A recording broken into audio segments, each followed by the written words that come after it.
Good morning, you guys. It's time to rise and thrive. I'm Tricia Turner. It's 9 a.m.-ish. If y'all tune in every week, y'all know like our goal is to be on live at 9 a.m., but it's 9 a.m.-ish Central Time. And the purpose of this podcast every week is to bring you, number one, someone that I absolutely loved, for them to share their story of success, so that you too can be inspired to do better in your life or in your business, whatever that may be. The podcast is centered around four of my main principles in life, which are faith, family, finances, and fitness. And this morning, I am super excited to bring Claudia to you because I did not know Claudia prior to me joining Realty of America. And you know, when God brings somebody into your life, there's a purpose and you're like, oh my gosh, I see the stars aligning. That is Claudia. So good morning, Claudia. Good morning. Super in my time. Yes. Yeah. Okay. So since you said that, Claudia, tell everybody where you are in the world, what you do for a living, and how long you've been doing it. Thank you. Well, thank you for having me on Rise and Thrive. I love the name, by the way. Thank you. I am in San Diego, California. I am a broker associate now, was a broker owner prior to joining Realty of America. And I've been doing real estate for 21 years. You guys, and when she says she's been doing real estate for 21 years, it's not like, the average agent selling 1 or 2 or 3 homes a year. Her and her husband, Max, are building and have built an empire. And it isn't just real estate sales. They have a whole slew of businesses all centered around real estate. They have a hub. It's in it about 17,000 square feet, Claudia? It is, yes, a beautiful space. So I need us, number one, to kind of walk through this journey, because this industry is definitely challenging. I think it's one of the hardest careers ever. You know, it requires massive amounts of self-discipline, massive amounts of focus, getting around the right people, doing the daily disciplines every single day with consistency in order to breed success. So walk us back, Claudia, 21 years ago when you started. Why real estate? Well, and you said it just right, Tricia. All the ingredients of what it takes to be successful in this business. You're absolutely right. Well, 21 years ago, actually before real estate, I was in law enforcement. So I was actually a detective with the San Diego Sheriff's Department. That was my dream, was to be in law enforcement and become a detective. I had an aunt in law enforcement, and then I had an uncle as well, homicide detective. So that's a journey I wanted to be on. And I had met my husband prior to joining the academy. And he was in redevelopment, more large scale projects, commercial, things of that sort, redeveloping our downtown, working with developers and property owners of large commercial buildings. So I entered into law enforcement, and on the side, we got married while I was in the sheriff's department. And he said, you know what, we're buying property, flipping them, building our rental portfolio. And he says, you know, we're making our broker a lot of money. Why don't you get your real estate license on the side and we can use your license? And I said, sure, I'll do that. And I love school. So, you know, I had a criminal justice degree. So I said, you know, I can do this. Got my license, passed the first time, and loved it, loved the law portion of it. That's probably something else that I would have done is become an attorney. And so I got my license and started using my license to just do our own properties, flipping properties, and then also, you know, buying some rental properties, adding or remodeling. And then I started helping, you know, my coworkers, other sheriff's departments, firemen said, you know, Claudia, you have your license. Can you represent us in helping us do this? And I said, sure, I'll do that. And in law enforcement, we work, you know, we're 3 days off, work 4 days, but long 4 days, 16-hour shifts, sometimes even longer. And so I had some time, you know, 3 days off. Sure, I'll do this. And I would say in a matter of 6 months, when I saw paychecks coming in and commission checks, I said, wow, here I am putting myself in harm's way, working these crazy graveyard shifts. And I can make a lot more money in just 6 months than my entire year as a law enforcement officer. Perhaps it's time to make a change. And I don't have to work graveyard shifts and, Yeah. chase down people. And at the time, I had an incident where I had chased down someone. They were under the influence of a heavy substance, and the person bit me as I tried to grab their arm to put their hand behind their back to arrest them. And I got a call a week later from my sergeant saying, Claudia, you're going to have to go down to the medical office and get tested because the person that bit you, that you arrested, has HIV.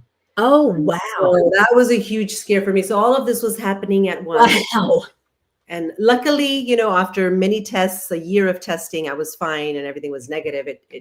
She didn't bite, to penetrate me deep enough to pass on and infect me.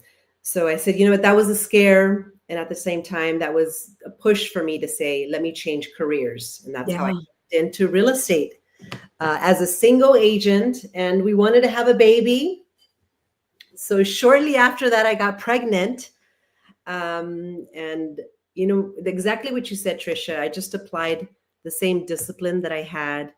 I grew up in martial arts and then went into law enforcement. So I had that discipline from martial arts into law enforcement. And I just applied that into real estate. And, that's where I started to see success. When you walk through like your journey, for one, getting into law enforcement as a detective, I don't know, but I don't see most females doing that. So that was brave. And then graveyard shift, and you're out like chasing bad guys. All of that is, I think, freaking awesome. And then like a total shift into real estate because they're two completely different industries. Yes. Everything. Yes. You left a job where maybe it's not like a safe job, but you had at least a guaranteed income. Yes. A job where have no guaranteed income whatsoever. Mm-hmm.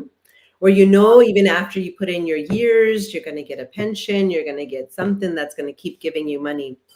And leaving that and just going to be self-employed, that in itself was, a little nerve-wracking to be able to make that switch. When you started in real estate, what company did you start with? I started with a company called Realty Executives. Okay. Which is a discount brokerage, right? It wasn't a discount brokerage. It was more of a traditional brokerage, just a small franchise owned by a husband and a wife. And I started there and just, I was just a sponge, learning everything that I could from our title reps, from our manager. And they said, okay, you got to do this many calls. You got to do this many, door knock, do this. And I was just used to taking instruction, right? You tell me what to do and I'm going to go do it. So you did it, right? But I did. I just did the many calls that I needed to do and the door knocking. And I wasn't afraid to talk to people. I was just, okay, give me the phone book. Give me the list of phone numbers. I'll just call. And rejection for me was, I had thick skin and tough skin. So I just said, all right, you said no to me. I'll keep going. And what's crazy, 21 years ago, there wasn't online training. There wasn't online academies.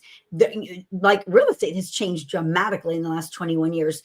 And you started as a part-time agent. You started just doing y'all's own deals and then helping out coworkers and families. So no one was like drilling training into you. Did you go to any certain place where was there a team lead that was pouring into your broker, or was it just you doing all of the due diligence? I did have a manager that was amazing. And still to this day, we keep in contact. He's retired now. But he poured into me. I was just. She just disappeared. Well, she'll probably jump back on in a second, y'all. At least it wasn't me this time because this is live, y'all. And I do this every week. And sometimes in the past, I've lost internet and the person on the other end has continued until I jump back on my phone. In this situation, it isn't me, not that I know of anyway, because I think I'm still on, but maybe her laptop died. Let me see if she's texting. She did. She said, sorry, we got disconnected. And so I jumped back on. That's hilarious. This is what a podcast live is. See, sometimes I have to pre-record them in advance if the timing just doesn't work for me or for the guest. But today's is not pre-recorded, obviously. It's live. And so she's going to jump back on in just a second. But we're going to walk through this journey because what's super cool is that her and her husband have built this massive business, not just in real estate transactions. They have mortgage, they have all kinds of stuff. And it started from her doing it part-time, like y'all just heard. When we look at like real estate today, it's 2025. It's actually April Fool's Day, y'all. I didn't realize that. It's April 1st, 2025.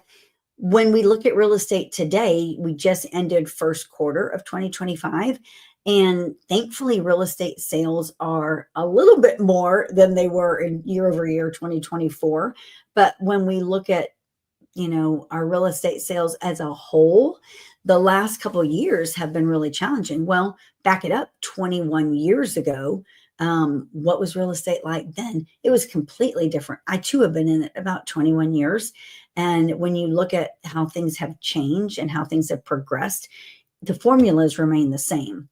If anything, real estate, I think, is easier today for those that are willing to do the work than it was 21 years ago, because 21 years ago, you didn't have social media like you do now. You didn't have automations. You didn't have all of these CRMs that we have now. You didn't have all of these things that enhance the job of the real estate agent, that enhance your ability to receive data, that enhance your ability to interpret the data, to make reports, to make judgments, to know kind of predictably what the market is likely to do.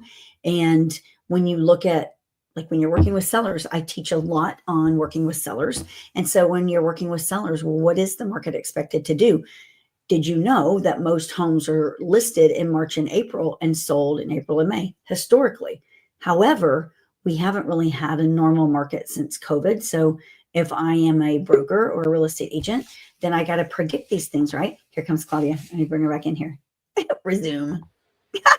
Technology, you gotta love it. It's funny because I just kept, as soon as you disappear, I was like, oh, okay. The funniest thing is usually it's me that disappears because I'll get some shoddy connection. Oh gosh, sorry about that. All right. I'm glad that you're back. It's live. That's what I tell everybody. It's like you can tell. Be prepared for anything, right? Yeah. Did you know it's April Fool's Day too? Oh my gosh, yeah, April Fool's. Oh my gosh. So that thing I told you before we went live, I wonder if that was an April Fool's joke. Now I'm going to have to go back to that. Maybe.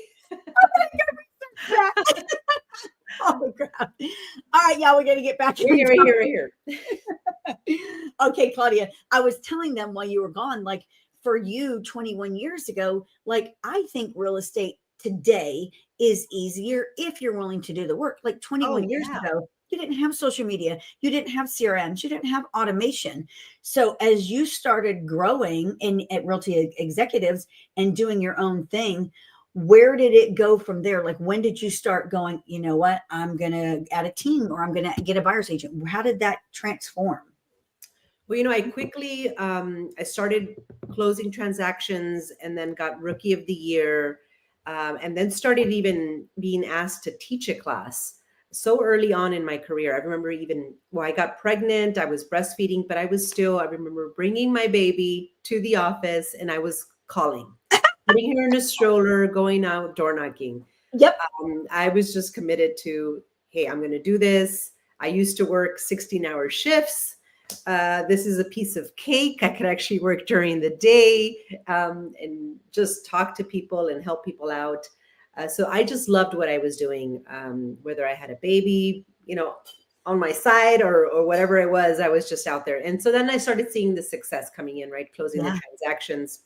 And then I had to I did the mistake. And this, for those of you watching, and you're wanting to get into real estate, or you are in real estate, one thing that I learned was that I should have hired an assistant first before having a team. And I didn't do that. And I think many agents just do that, right? And agents were just coming to me saying, Claudia, will you teach us? Can we join your team? And I said, I don't know what that is, but yeah, sure. Come on in.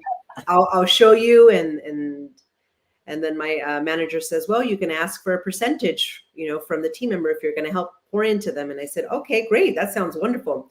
So suddenly I started having these agents that I'm teaching, just follow, shadow me, do what I'm doing. Without, the proper support. I had a transaction coordinator that, everyone else used, and I would just hire. But it's different, when you structure a team correctly, your first hire should be an admin, or should be someone that's going to be assisting you to get to a certain level before you bring on, another agent. Yeah. And that's something that I did backwards. Right. It was clunky and not streamlined, but then eventually I did ended up hiring an assistant who then was able to, handle all the admin work and the clerical work and the marketing versus, as a realtor, you're everything when you first start. Oh, yeah. You are the janitor, you are the assistant, you are the transaction coordinator and the marketing person and the one that goes out and checks on the properties. And so, Tricia, where I had a big win was, so I had my baby, I was running a great team, and then comes, because I was licensed in 04. Okay. So then comes 07, 08, and we all know what happened around 07, 08. Yeah. And that was the crash. And, many, even us, we had properties and we were over leveraged. So many lessons along the way. Oh, yeah. Just to make sure that you're not, when you come into money, or you suddenly, and you're managing your money right, and you're not just going and spending toys. And that's something that my husband and I did, unfortunately, is we ended up saying, oh, well, we can buy this property. I remember we bought our home, and the next door neighbors, we shared a driveway. It was a private driveway and 2 homes on top, our home and the home next door. And I remember our neighbors would, have their kids had a band. And so they would leave the garage door open and they were so loud. We had a, little one that couldn't sleep. And I said, you know what, if there's ever a chance, we're going to buy that home. And we did. We ended up buying that home next to us, which we shouldn't have. But we ended up buying that home, and we were just buying property and spending money on fancy cars and things like that. And then what happens is that the market took a turn. Oh, yeah. And we weren't ready for that. We weren't ready as far as having the amount of savings that we needed to have. We had a lot of toys and it looked nice from the outside. Sure. So a lot of lessons that we learned along the way as how to manage money correctly. But through that difficult period, we had some hard lessons, had to short sale a couple of our properties. And then through that, my husband was ready to make a career move. So he was working for corporate America in C-suite level. So he had a great job. But because of that, a lot of the companies started either reducing pay or laying people off. And so they reduced his pay. They had a mandatory pay cut for him. So we had to make a lot of changes. We had short sell our house. We were over leveraged, right? And he had a pay cut. So he says, you know what? I'm just tired of this roller coaster. I'm going to come and help you with your business. And I said, okay, great. Come on board. Yeah. And he came, and he is the analytical, structured piece. I am just the one that goes out there and talks to people and gets the business, right? Yes. So that was a great team to have together, because he really helped me take my real estate business just from being a realtor to now a business owner, right? To getting incorporated, to making sure that we had payroll set up correctly, that we had systems and actual manuals, if you're representing buyers, if you're representing sellers, so that we could grow the team and actually have systems in place, SOPs, for a proper business. which I hadn't thought about. I was just, No, going with the flow and selling houses. one transaction after another. So through those systems and processes, he says, you should start, because at the time, REOs were coming into place, right? Yeah. So I had teamed up with a broker that was doing REOs. And I said, you know what? I will do all your open houses. I will do whatever you want. Just teach me how the REO business is run. And that's what I did. And he's like, okay, great. You're going to run around to this. You're going to run out of this. Put lock boxes here. Make sure the sign's up here. Check on the properties. Help me do my reports. And I did. And so he taught me the ropes of how to have an REO account, how to go after the REO account, how to my resume, how to get certified. And I did. And I landed a couple of my own REO accounts, which took my business from closing. At the time, I was probably closing around, 24 to 26 transactions a year. Myself and my team was, I had 2 people on my team, and they each were probably closing around 10 each.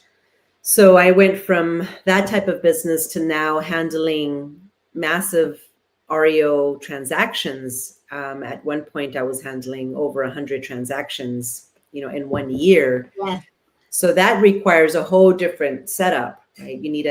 We had to hire additional people to help us manage the property, and we were doing evictions, unfortunately, and things of that sort. Everything that it takes when an asset comes your way. Oh yeah.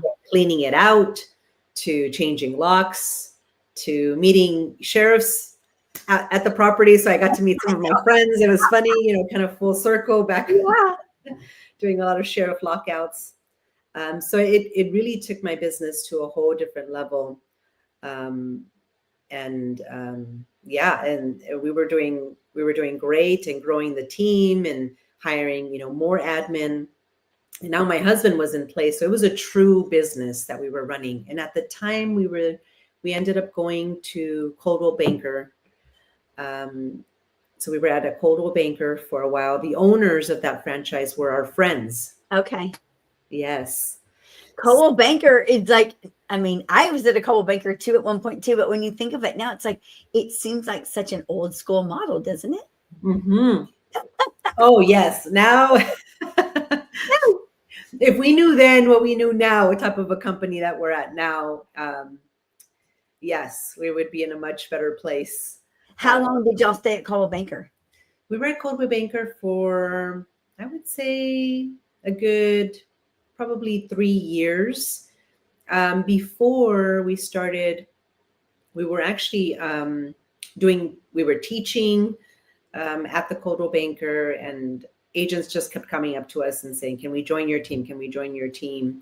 So our team was growing. And at that time, someone approached us and said, we've heard about you. And at the time, we were also involved at our local association. So I was on the board of our local association. I was named Realtor of the Year. I was getting accolades, here and there, Wow. just because of what we were building. And they had asked us if we were interested in running a Keller Williams franchise.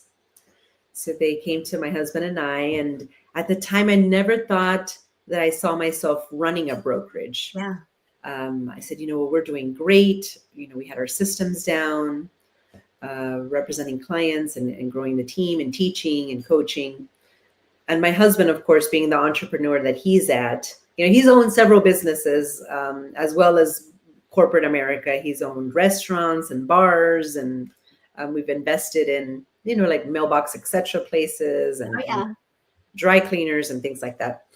So he's just naturally an entrepreneur, and he says, well, if we could if we can run a real estate business like the way we've been doing, we could run a brokerage.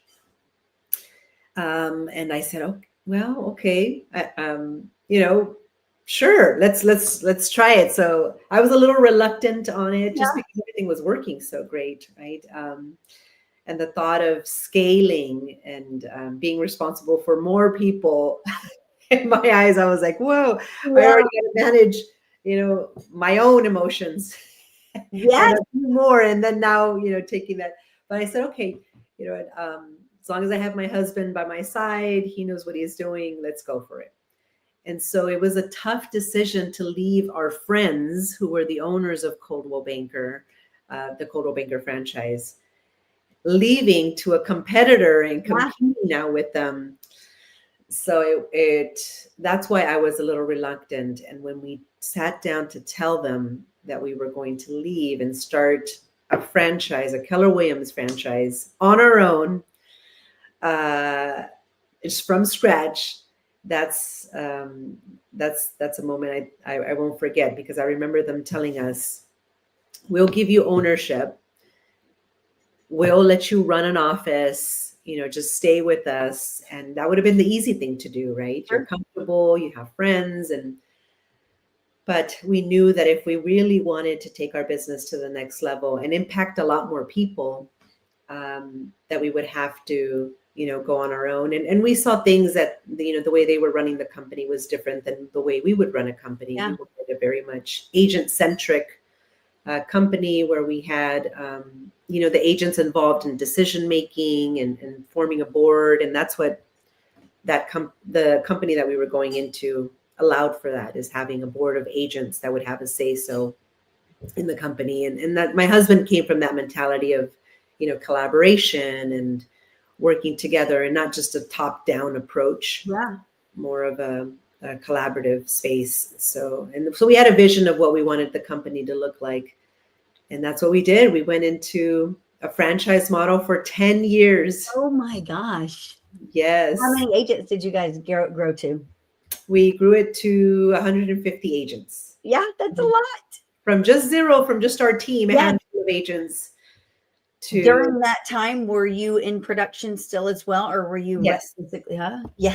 So I was in production. So actually my husband stepped into the operating principal. That's the name of when you're the owner, in the company, and then you hire a broker. So that's when we met Mo, who Tricia, my tall partner. So Mo Perez was a broker of another office selling luxury in a luxury area of San Diego. And we said, okay, we need a broker of record. And he was looking for a place that was closer to his home. So this was a win-win. And we got together. So, okay, you're going to be the broker of record. We'll run the company. And we just started hiring staff and learning how to run a franchise model, going over to Gary Keller's office often, and just learning what it takes to grow a franchise and within the Keller Williams system. And it was great. We learned so much, at the time Keller Williams was growing, and it was, we loved the culture, their style of teaching. We learned how to run a brokerage the way, it should be run. And their systems were great. Their, the education and all of that. And as the years went by, we started to see that the real estate world was changing, right? Yeah. Technology was coming into play. The Zillows coming into play. All of that was just changing. And so I would say in a matter of, I think 5 years, we saw the industry change so much. Mm-hmm. So much.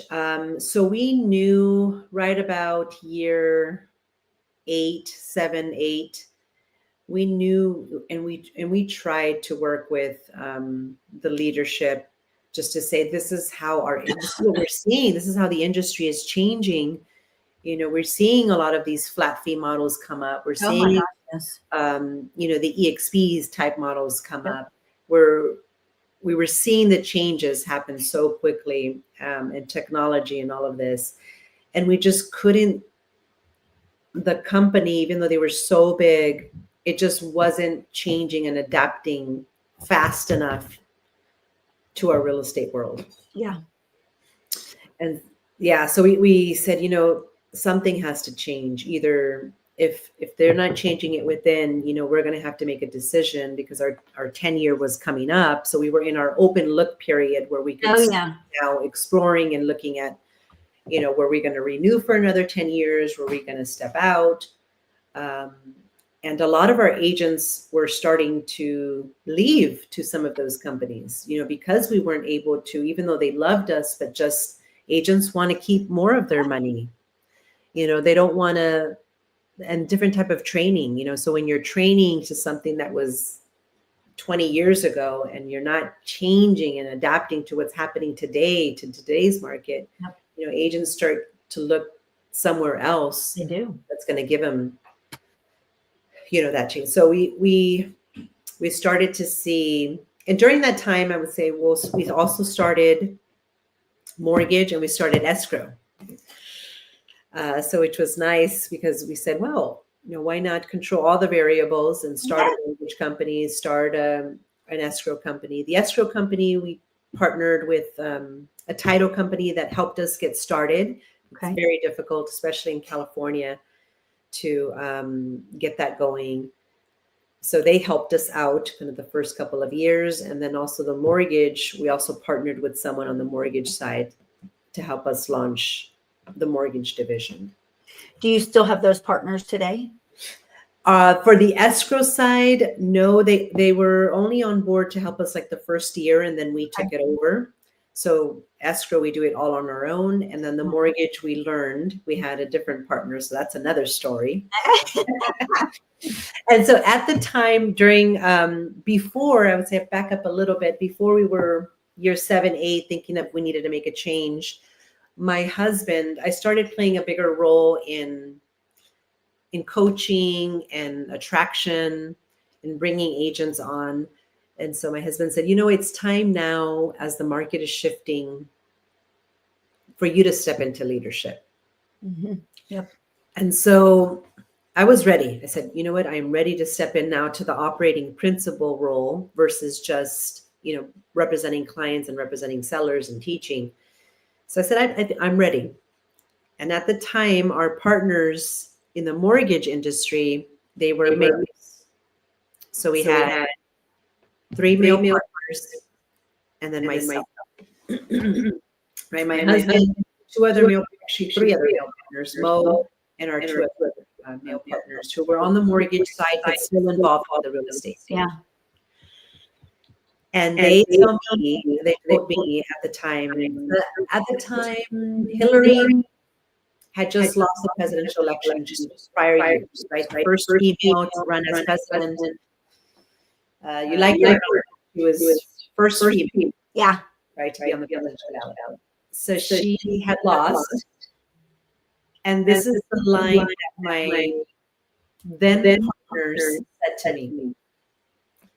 They said, Claudia, just like how this country was not ready and rejected a female to run the country, we don't think this company is ready, and we're opposed to you, to a female stepping in to run the company. Yeah, so that's not okay. No, that was very painful.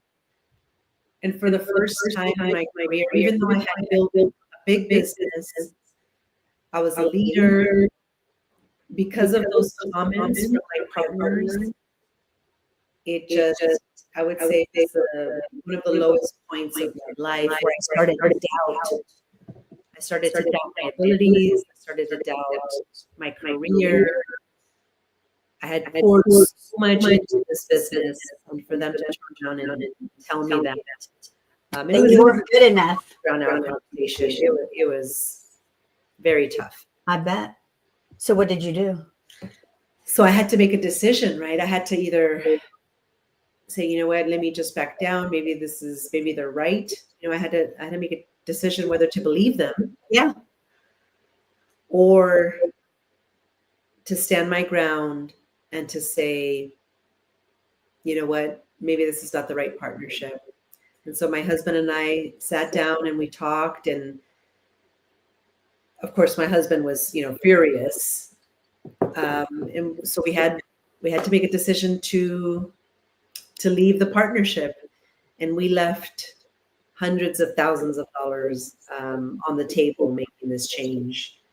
Getting attorneys involved, and it was, not pretty. I bet. So we just said, you know what,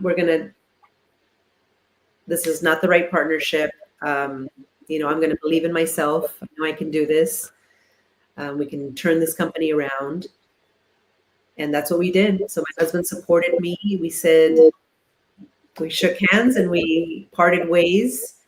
And so we lost the mortgage piece of our business, which was very lucrative. Uh-huh. And COVID then came around.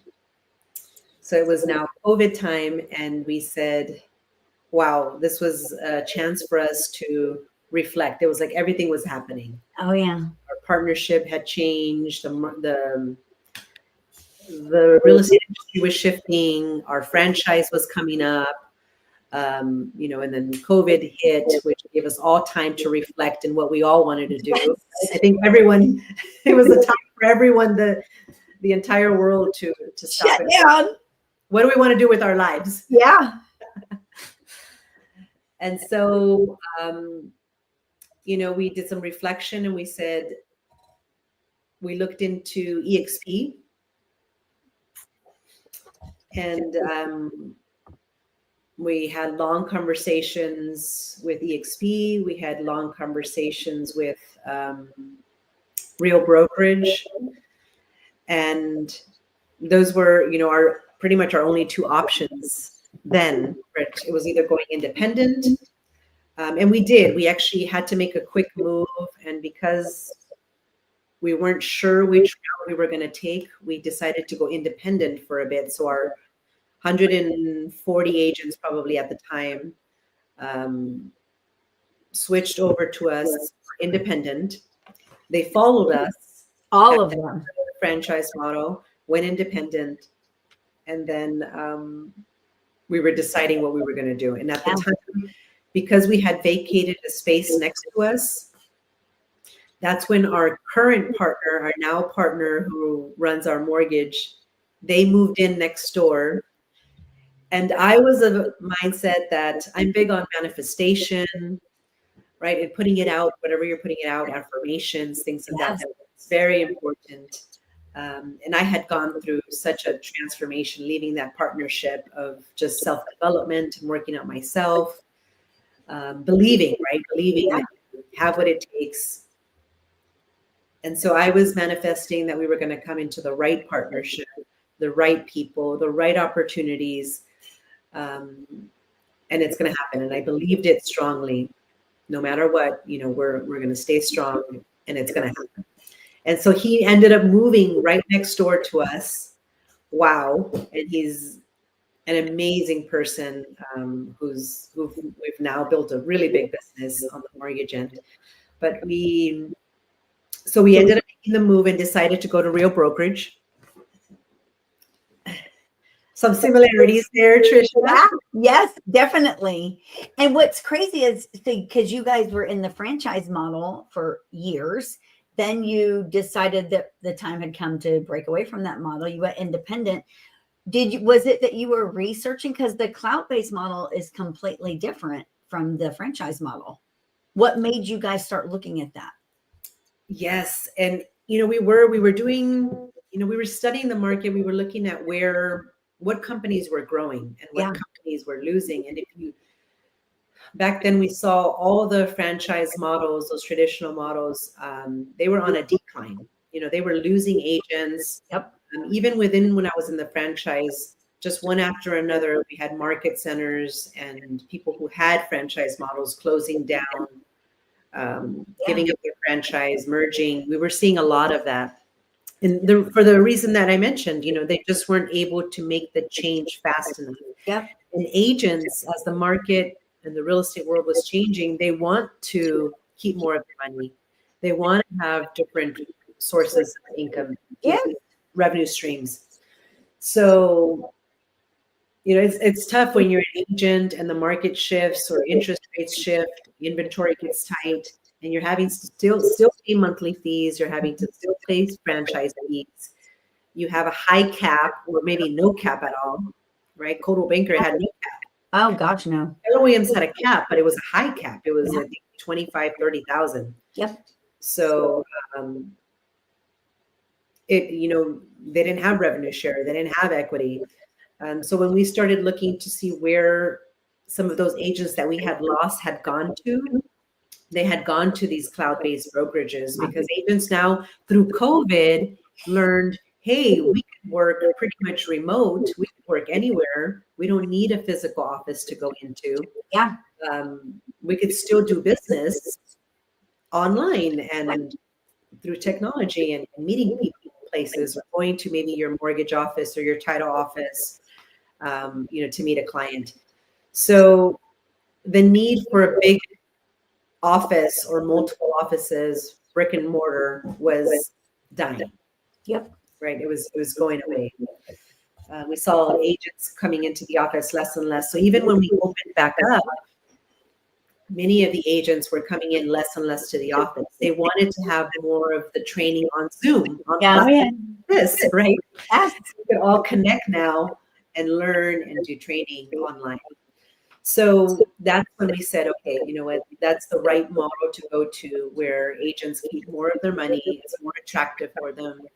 They're an owner, a stake owner in the company, and they're earning equity, building wealth, and having revenue share. Yeah. It was a no-brainer for us. And my husband, being, the analytical man that he is, he, looked into each model, breaking it down and doing projections. And he says, no, this is the way to go. This is the future. It is. And it is. And so that's when we joined Real Brokerage, when the stock was at $1.40. So it had an IPO. So we had missed the boat. Yeah. Pre-IPO. But they were at $1.40, and we said, okay, let's go. So we had to rebrand everything. But we believed that when you invest, in making the change and rebranding, because we know agents don't like to change signs and change business, doing all of that. But they were so excited about this model, and plus they were going to be saving a lot of money by switching over to a low cap. Yes. And then when you guys were at Real, how long were y'all there? We were there for 2 years. Okay. And then this Realty of America thing comes along. Like, walk us through that, because that was huge. So we were content. Yeah. We were in our own little bubble. We had just purchased a building. So also out of COVID came the opportunity for us to say, you know what, we have to own our own building. We have rented for so long, given away millions of dollars. We're in real estate. We need to own the building that we're in. Yeah. So we looked around, and of course, just down the street, there was a developer that my husband knew that was, it was an open lot, and he was going to be developing these tilt top, for commercial, that went up for sale. And so we looked into it, and we said, well, this is a great investment. We'll actually own the building, and we get to design it, and get to design it a smart way, because going into a cloud-based brokerage, perhaps agents don't need, a huge space. We can get creative, and that's what we did. We bought the building, and we got to design it from ground up. So it's an event center. It's the first floor. Now it's with agents, but the first floor we had rented them out, the spaces, for other business ventures. So attorneys, contractors, insurance brokers, anything to do with real estate. Yeah. And we rented out those offices. So we said, let's be smart about it and do almost like a WeWork type business. And that's what we did. We said, that's the future, right? Yeah. Cloud-based models is, if you want an office, you can come in and rent an office at a WeWork or anywhere else, or at our own building. We housed our mortgage company, our escrow company, and then the real estate company. So we designed a building for the future of real estate. So Don't you just love it? we had launched our mortgage company. It was doing great. We're now at close to 90 loan officers and Holy licensed crap. in several states. So doing big business on the mortgage end, on our escrow side. So we were doing well. However, we weren't connected with our upline, the leadership at Real Brokerage. Yep. So great company. We came in. They were awesome when we first started. But we started to notice a lot of silos. And what those are is if you weren't connected in the right downline, you weren't invited to certain events. Yep. You weren't previewed to certain, conversations of masterminds. And so when I noticed the president at the time, when we were there, he lived in California and he had a downline that he had built in San Diego. Yep. And he was visiting that office and having masterminds with that downline that our agents were invited to. And this is the president of the company. Right. Never once. And we at the time, we were number one by volume and transaction count in the state of California.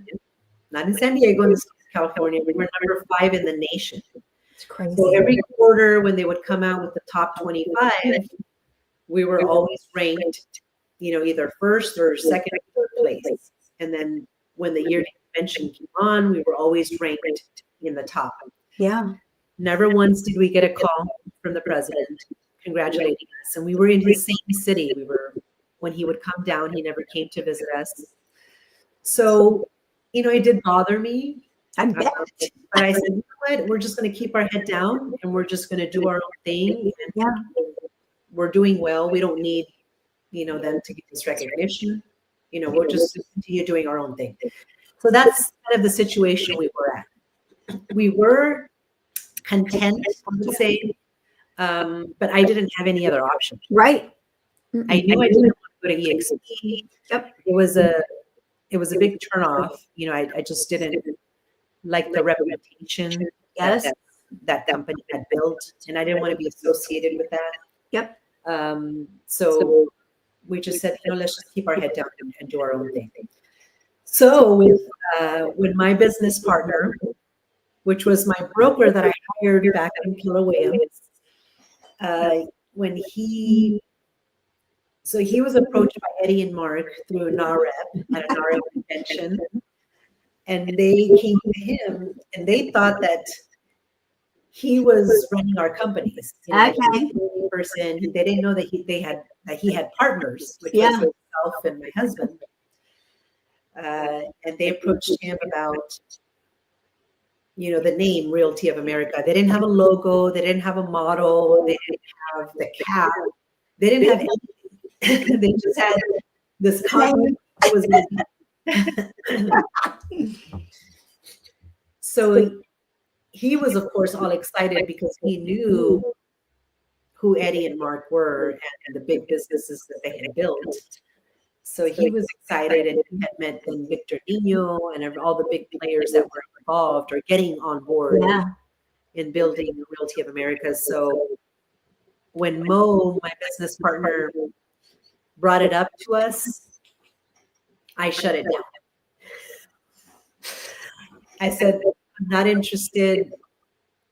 Mo, we just went from franchise model to independent to real brokerage in a matter of just a short period of time. And now you want us to even consider another move on a company that we don't know anything about. Right. There's just no way. Nope, sorry. Thanks for bringing it up, but no, thank you. And so Mo goes back and tells Eddie and Mark, hey, my business partners don't want to meet with you. I didn't even want to meet with them. I knew of them because I had seen them on stage and at different events. But, didn't know them one-on-one. And so then they talked to him again, I think a few months later, and they said, just get us a meeting with them, with your partners. And so he brought it up again the second time. And I said, no, again. I said, Mo, you already brought this up. We just moved into our building. We're doing great. Sorry, but no, man, you brought this up again. No. And Mo will tell you his side, of course, because Of course. On the one side, he was like relieved because he knew that he has a band. So he's well known throughout Mexico. Okay. Rock star, lead singer. He draws thousands and thousands of people. I mean, people, when they see him, they come up to him and get his autograph. Right? Oh my gosh. I didn't know that. As these big concerts. Wow. So he's a rock star. So that's what he loves to do on the side. And so he was traveling. And so he knew that saying yes to an opportunity like this meant he would have to put that on the back burner, right, and concentrate more on this. So on the one hand, he was happy that I was saying no. Yeah. But on the other hand, he was saying, oh man, this could be a huge opportunity. I know what this could do for us, for our life. So fast forward a few months later, now down the road, Eddie and Mark fly into San Diego without having an appointment with me. And they meet with Mo again and they say, just get them to have dinner with us. Just tell them that they have to do this for you. And so Mo did that one more time and he goes, hey, what are you guys doing for dinner? Very cleverly, what are you guys doing for dinner tonight? And we said, oh, we have no plans. And he says, do you guys want to go have dinner? I have a couple buddies of mine in town. It's the same guys that I've been telling you about, but just have dinner with them. If you just have dinner with just an hour and a half of your time, and I'll never bring this up ever again. And we're like, okay, Mo, you asked the third time, we're going to do this just for you, have dinner. And little did we know that our lives would completely change after that. And so we went to have dinner. We were very impressed. My husband, his famous line that Eddie and Mark still say today was, my husband sat at the table and he says, I'm here, but I'm not here. So that's what my husband's line was. He was just there because, I had agreed to say yes. Yeah. And, for me, if I was going to make a move, I needed to make sure that our agents were going to be led by someone that had a huge heart and a giving heart. Yep. That wasn't just a successful person that, has closed billions of dollars and living the big life and still not able to, relate and pour into, let's say, a brand new agent or an agent just coming into the business.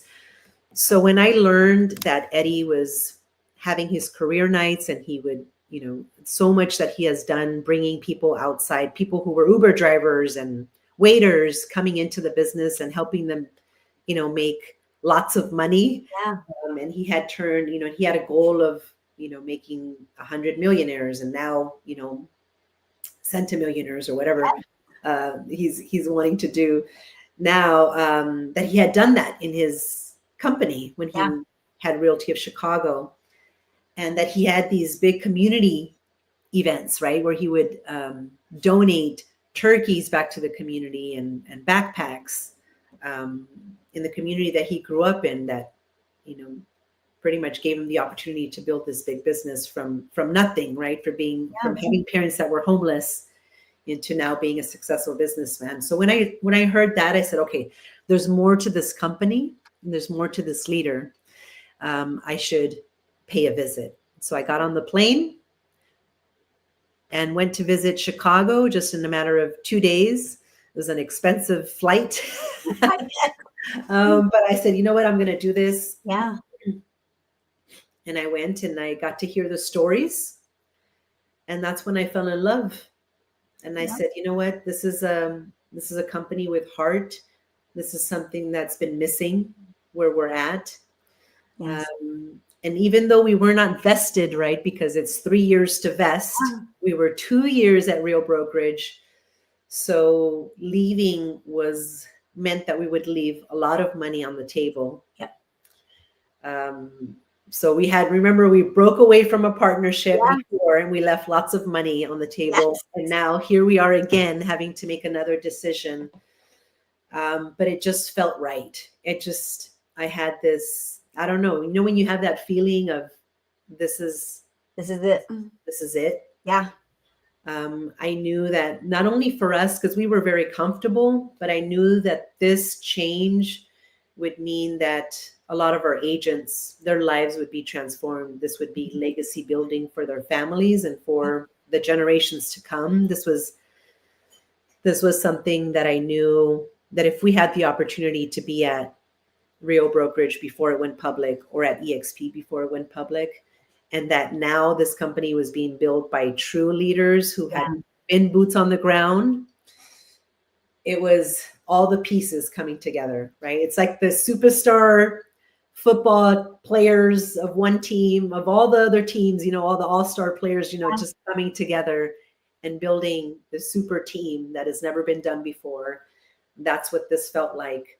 And with heart and with culture and with the community aspect.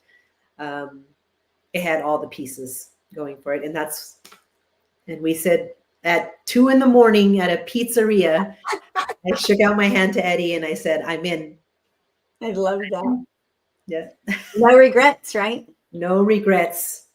And then of course, September 15th was your launch, right? September 13th was our launch. We launched at Latitude, and we had a fireside chat with Gary Acosta, the founder. And Gary the only people he does fireside chats with are like presidents and CEOs of large companies. Yeah. So it was a true honor for him to allow a company to be launched on the stage.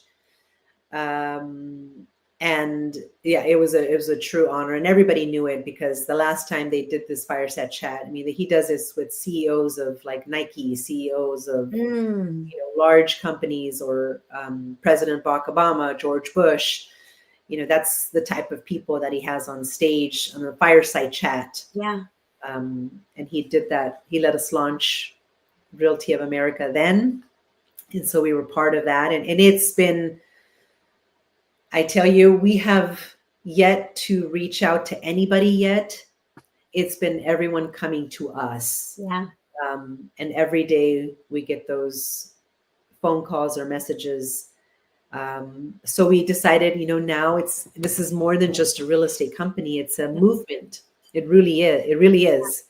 So that's why you see everywhere, the slogan, join the movement, because it really became that, where you have these massive top producers from around the country coming together and saying, how do we build a company? How do we put everything that we've built, all our blueprints of all our businesses, right? How we've all built big businesses. How do we come together, share that, collaborate, and teach others now to build a big business for themselves? Yeah. Whether it's them wanting to build, also like us, an escrow company, a mortgage company, additional, right. Whether they want to own their own building, whether they want to, whatever it is that they want to do, someone has done it. Yep. At this company. And so right on now, pivoting to Women of ROA, yes. which we're very excited about.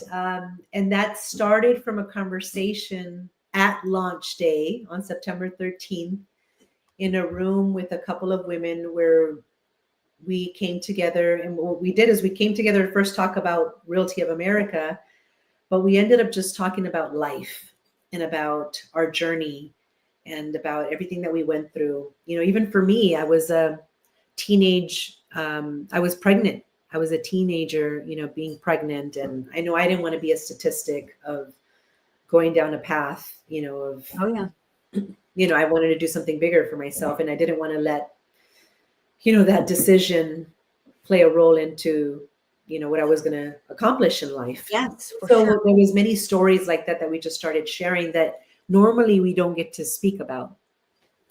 just about our struggles, whether it's traumas or, something as a childhood or growing up, and how that's some way or another, it's shaped us to who we are today as women leaders doing Definitely. business. And like a setback that I had with my previous partners, and we all have stories like that. Yeah. We're not given the environment or the safe space to be able to talk about it. And so that's when I said, you know what, we need to build a group of women who will help launch and start Women of ROA within Realty of America, where we could have masterminds and bring in speakers and bring in, whatever it is, just about whether it's about life or building businesses or real estate, or whether it's flipping or or starting our own investment pool, you name it. How do we come together and build something like how Realty of America was, that's never been done before, and build this Women of ROA? And so that's really where the conversation started. And I reached out to leadership, and I reached out to our other founding partners, and I said, give me the names of the women in your state, in your cities, who are leaders, who are doing big business, who are influencers, because I want to have a retreat with these women to kind of launch and help start that. And so that's what we did. And we got a group of women together, and Tricia was named as an amazing leader in Texas. And so she was part of those 13 women. And we went on a retreat recently to Costa Rica. It could have been easy for me. And when Mark and Eddie said, okay, Claudia, start Women of ROA, do your vision, plan your calendar, whatever you got to do with staff and all this.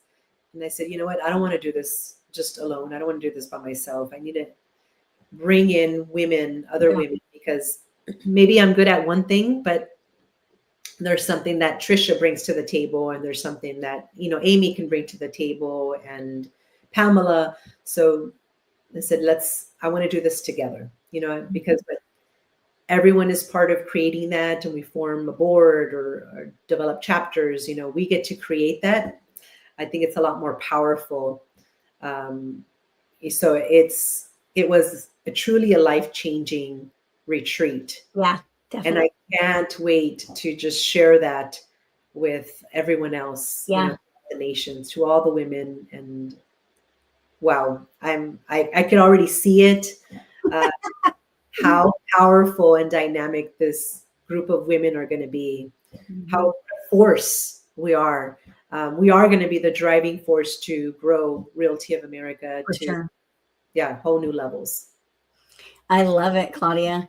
Like when you look at everything that you've been through, everything that you've done, everything that you've accomplished to now be here in this chapter of your life where Realty of America is growing super fast. It's, not public yet. So like we're on the forefront of everything great and wonderful. And like I told Eddie, I said, I believe in this company, and I believe that together we all can grow the greatest real estate company in the world. And I see all of that forming, and I think it's super cool. And then to have Women of ROA launch right in the midst of all of it, it's something that we need this. We need this in the world. We need this in our industry. And I think you're amazing for saying yes to, I will do this. Yes, I will start this. Yes, we will form this. I'm super thankful that you're in my life and that I'm into this company for sure. Wow. Well, I'm grateful that we have you, Tricia. And look at this. You have a podcast. So amazing. You're already doing it. You're already touching others' lives and impacting so many people. And I think those of you watching, you have as well inspired many people along your journey in your life. And your story is powerful and it's strong. And it can change so many people's life. And you just have to start with believing in yourself. Yeah. Not letting your past dictate, where you want to go. Yeah. Because it doesn't matter, where you came from. I came from a very humble beginning. Both my parents were. I took care of my brother, and I got pregnant as a teenager. That didn't stop me. Kept going, and it just takes it takes you believing in yourself. And there's going to be times in your life where you're told no, or you're told, you're not good enough and you're not ready for this. But, you just have to lean into, the inner you. Yeah. And knowing that, believing in that, even if it's just a tiny bit. Yes. Because opportunities are all around you, and just surrounding yourself with the right people, right? Your environment, group of women, or whether you're a man, then find a group of men, or find just any group that you can be a part of, and that's your tribe. Yep. Because we're better together. Yes. Claudia, thank you so much for doing this today. For people out there that want to learn more, especially if they're in California, because you guys are growing like crazy in California, how can they find you? Instagram, connect with me on Instagram. It's my name, Claudia Zaker. Same thing on Facebook. So just find me on social media and let's connect.